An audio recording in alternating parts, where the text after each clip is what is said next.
அஸ்ஸலாமு அலைக்கும். Welcome to சமையலும் சாத்தியமே. நாம் இன்னைக்கு பார்க்க போகிறது நாகூர் ஸ்பெஷல்.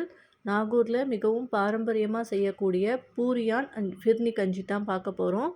இது நாகூரில் மிகவும் பிரபலமான ரெசிபி. இந்த ரெசிபியை நான் எப்படி செஞ்சேன்ட்டு பார்க்கலாம் வாங்க. 1/2 கிலோ மைதா எடுத்திருக்கேன். வனஸ்பதி எடுத்திருக்கேன் 150 கிராம். அதை இதே மாதிரி உருக்கி எடுத்துக்கலாம். வனஸ்பதி நல்லா உருக்கி நல்லா சூடு வரணும். நல்லா சூடு வந்துடுச்சு. இப்போ இதை மாவில் ஊற்றிக்கலாம்.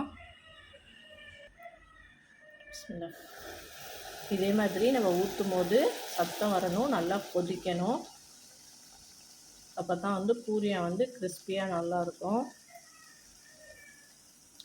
ஊற்றிட்டு ஒரு கரண்டி வச்சுட்டு நல்லா கிளறி விட்டுக்கலாம். இப்போவே நல்ல ஒரு வாசனையாக இருக்குது.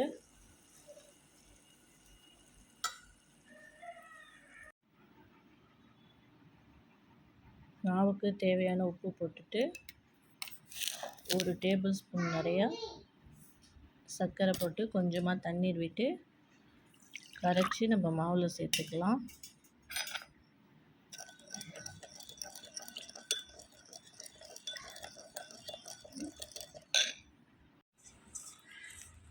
நம்ம சீனி உப்பு போட்ட தண்ணி ஊற்றி நல்லா கலந்தாச்சு.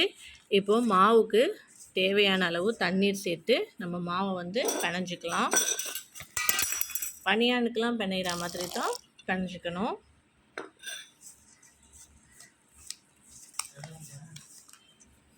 எனக்கு தண்ணீர் பற்றலை, இன்னும் கொஞ்சம் தண்ணி சேர்த்து பிணைஞ்சி எடுத்துக்கிறேன்.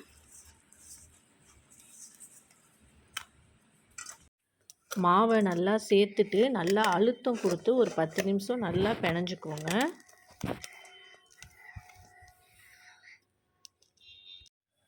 மாவு நான் நல்லா தண்ணீர் விட்டு பிணைஞ்சிக்கிட்டேன். மாவு இந்த அளவுக்கு இருக்கணும். இது தான் பதம். பராட்டா மாவை விட கொஞ்சம் டைட்டான டோவாக இருக்கணும். பராட்டா மாவு பதத்துக்கு இருக்கக்கூடாது. கொஞ்சம் டைட்டாக இருக்கணும். அதே நேரம் சாஃப்டாக இருக்கணும். நம்ம வனஸ்பதி ஊற்றி பிணைஞ்சிருக்கிறதுனால நல்லா சாஃப்டாக இருக்கும். இது 2 மணி நேரம் அப்படியே இருக்கட்டும். ஃபிர்னி கஞ்சிக்கு உடைச்ச சம்பா கோதுமை 200 கிராம் எடுத்திருக்கேன். ஒரு மாவணி அளவு. அதை எடுத்து 2-3 தண்ணி நல்லா அலசிட்டு மூழ்கிற வரைக்கும் நல்ல தண்ணீர் விட்டு 1/2 மணி நேரம் ஊற வச்சுருங்க. ஊறின பிறகு அதை எடுத்து அடுப்பில் சிம்மில் வச்சுருங்க. நல்லா கொதி வரட்டும். கொதி வந்த பிறகு அப்பப்போ கிளறி விட்டுக்கிட்டே இருங்க, இல்லாட்டி அடி பிடிச்சிரும். கோதுமை ஊற வைக்கும் போதே 50 கிராம் நான் தனியாக ஜவ்வரிசியும் ஊற வச்சுட்டேன். கண்ணாடி ஜவ்வரிசி எடுத்துக்கோங்க. அது ஊறட்டும். நல்லா கொதி வந்துட்டு இருக்கும்போது நம்ம கஞ்சிக்கு தேவையான பட்டை, கிராம்பு, ஏலக்காய் போட்டுக்கலாம். பட்டை பெரிய துண்டாக ஒரு 3 துண்டு போட்டுக்கோங்க. கிராம்பு ஒரு 7-8 கிராம்பு, ஏலக்காய் ஒரு 4-5 ஏலக்காய் போட்டுட்டு நல்லா கிளறி விட்டுட்டே இருங்க. இந்த கஞ்சியை மெதுவாக வச்சுட்டு கிளறி விட்டுட்டே இருக்கணும், இல்லாட்டி அடி பிடிச்சிரும். இது நல்லா வெந்து வரணும். பாதி அளவு வெந்துருச்சு பாருங்கள். பார்க்கும்போது நமக்கே தெரியுது. இந்த ஸ்டேஜில் தான் ஊற வச்ச ஜவ்வரிசியை நம்ம சேர்த்துக்கலாம். ஜவ்வரிசியை சேர்த்த பிறகு தான் இன்னும் கொஞ்சம் நல்லா கிளறி விட்டுட்டே இருக்கணும். ஏன்னா ஜவ்வரிசியை சேர்த்தோன்னா கண்டிப்பாக சீக்கிரம் அடி பிடிக்கிறதுக்கு வாய்ப்பு இருக்குது. அதனால் அப்பப்போ கிளறி விட்டுட்டே இருங்க. நல்லா கொதிக்கட்டும். நல்லா ஜவ்வரிசியும் வெந்து வரட்டும்.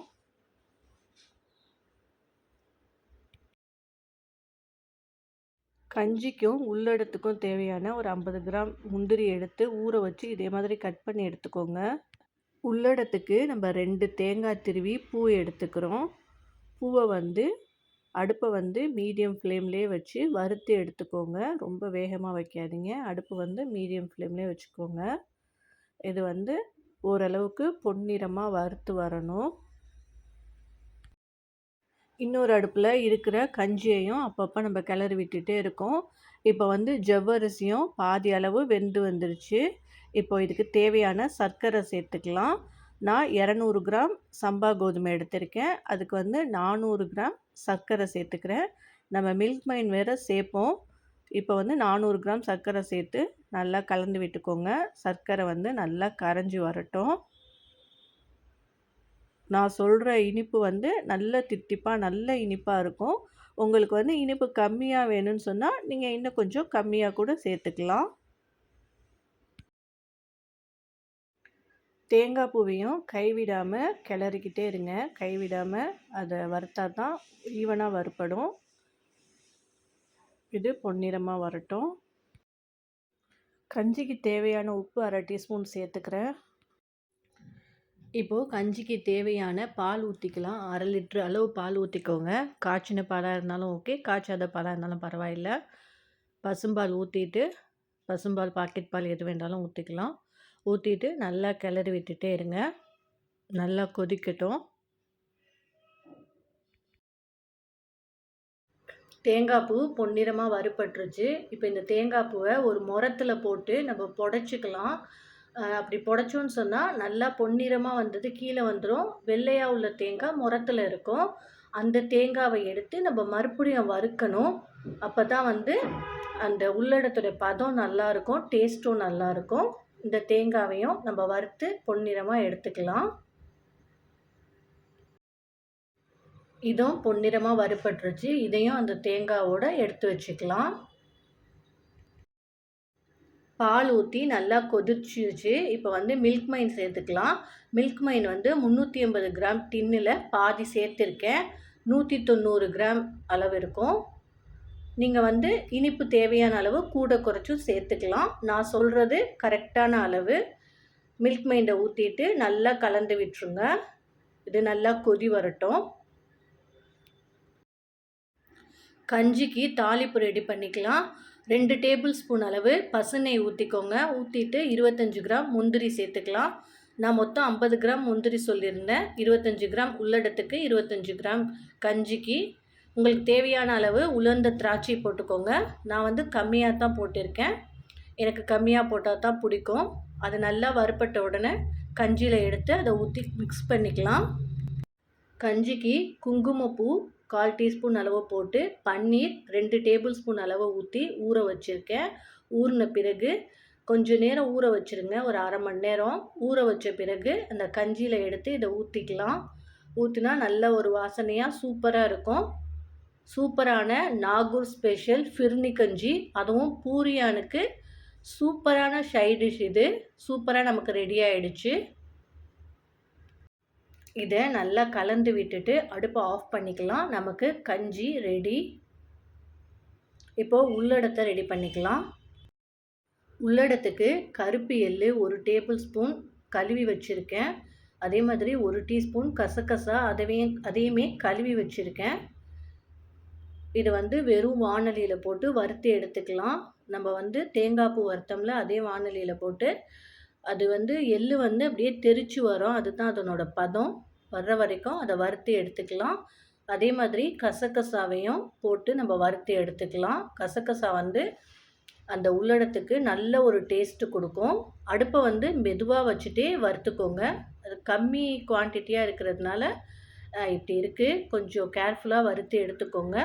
அது வறுத்தது எல்லாத்தையுமே எடுத்து நம்ம அந்த தேங்காய் பூவோடு சேர்த்துக்கலாம்.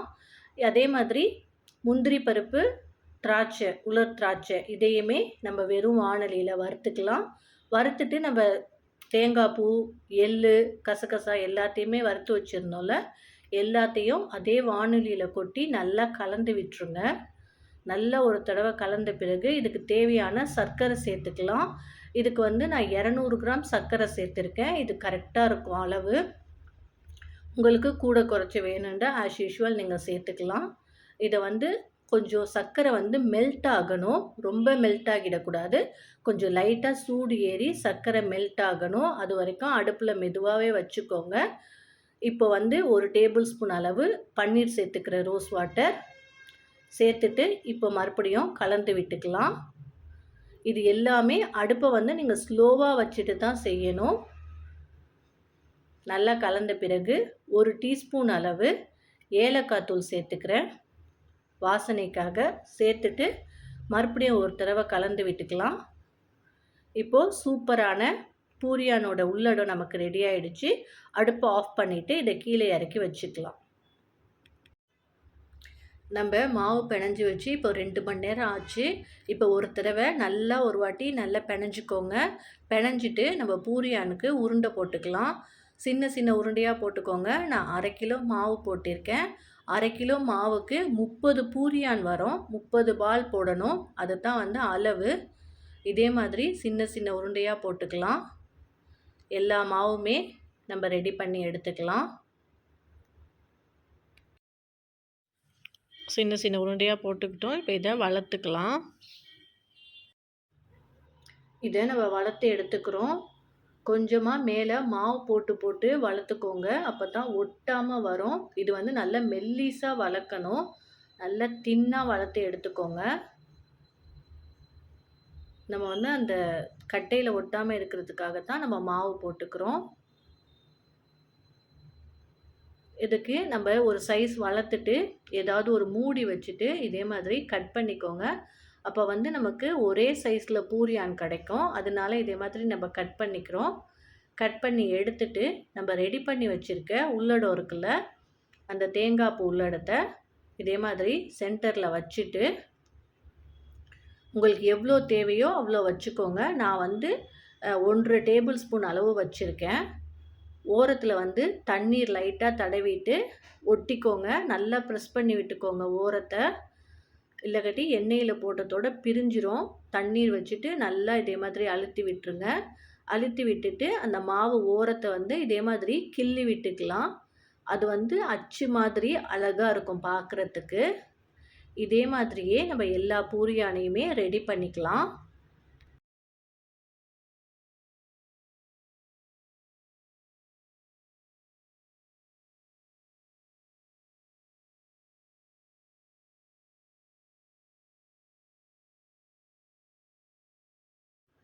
நான் இப்போ கொஞ்சம் பூரியா ரெடி பண்ணி எடுத்துக்கிட்டேன். இதை ஃப்ரை பண்ணிக்கலாம்.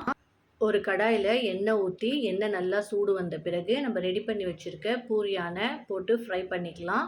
அடுப்பை மெதுவாக வச்சுட்டே ஃப்ரை பண்ணிக்கோங்க. அப்போ தான் பூரியா வந்து கோல்டன் கலரில் நல்லா கிறிஸ்பியாக சூப்பராக ஃப்ரை ஆகி வரும்.